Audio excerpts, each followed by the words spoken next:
Today on Mike Attempts, bathroom fan cleaning. Our bathroom exhaust fan is overdue for a cleaning. All you need is a vacuum and a brush with short, stiff bristles. A denture brush like this works great. You could also use a bent refrigerator coil brush. To remove the cover, pull it away from the ceiling and then squeeze each side of the metal clips together. Hold the fan still with one hand while using the other hand to brush the fins clean.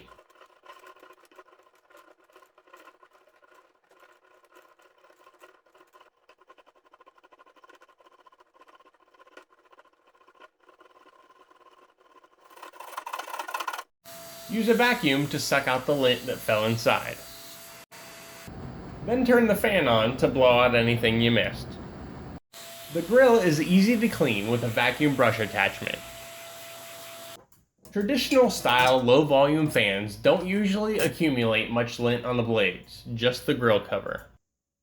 Squeeze the clips together, slide them in the slots, and you're done. Feel free to rate this video, add your comments and questions below, and subscribe for more.